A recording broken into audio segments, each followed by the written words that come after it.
திட்டத்திலேயே நாங்கள் சேர்ந்துருக்கிறோம். குடும்ப ஆசீர்வாத திட்டம், தீஷா டிவி பங்காளர் திட்டம், என் மகன் இளம் பங்காளர் திட்டம், இது எல்லாத்துலேயுமே நாங்கள் சேர்ந்திருந்தோம். ஆனால் இது எல்லா திட்டத்துலேயும் நாங்கள் சேர்ந்திருக்கிற போதும் எங்களுக்கு business blessing plan, business meeting அதெல்லாம் நாங்கள் அட்டென்ட் பண்ணாத இருந்துட்டு இருந்தோம்.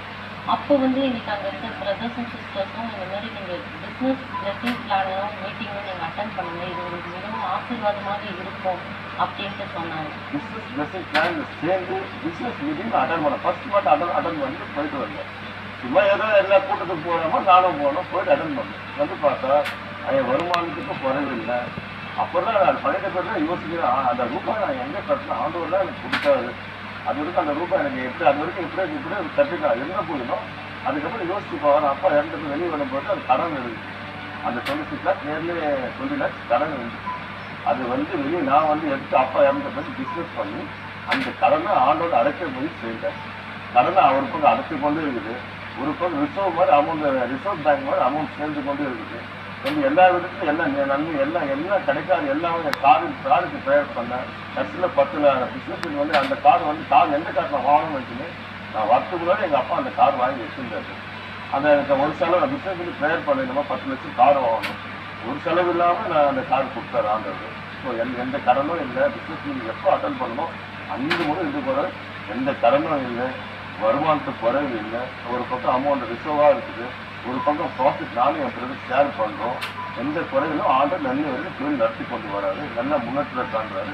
இந்த நிகழ்ச்சியை பார்த்துட்டு இருக்கிற அனைவருக்கும் நாங்கள் சொல்ல விரும்புகிறது என்னன்னா, இதே போல தொழிலில் நஷ்டம், பிரச்சனைகள், ஸ்ட்ரைக்கு, கவலைகள், கஷ்டங்கள், குடும்பத்தால் மிகப்பெரிய பாதிப்புகளால் இருக்கிறது, கைவிடப்பட்ட சூழ்நிலையில் இருக்கிற எல்லாருமே பிஸ்னஸ் பிளெஸிங் பிளானில் நீங்கள் கேட்டீங்கன்னா அது மிகப்பெரிய ஆசீர்வாதமாக இருக்கும். ஆண்டவர் நம்மளை மேலும் உயர்த்துவார், நம்ம வர்த்திக்க பண்ணுகிறார். இந்த பிஸ்னஸ் பிளெஸிங் பிளானில் நாங்கள் சேர்ந்து எங்களை வர்த்திக்க பண்ண ஆண்டவர் நீங்களும் இதில் சேர்ந்தீங்கன்னா இதில் உங்களை மிகவும் பெருக செய்வார், உங்களை வளர செய்வார். நீங்கள் மற்றவங்களுக்கு ஒரு சாட்சியாகவும் நீங்கள் இன்னும் பலருக்கு இது அற்புதத்தை நீங்கள் சொல்லும்படியாக உங்களை வைப்பார். என்னையும் என் குடும்பத்தையும் ஆசிரியத்தை இந்த பிஸ்னஸ் பிளானிங்காக ரொம்ப நன்றி சொல்லி இயேசு அழைக்கிறார் வணிக ஆசீர்வாத திட்டம்.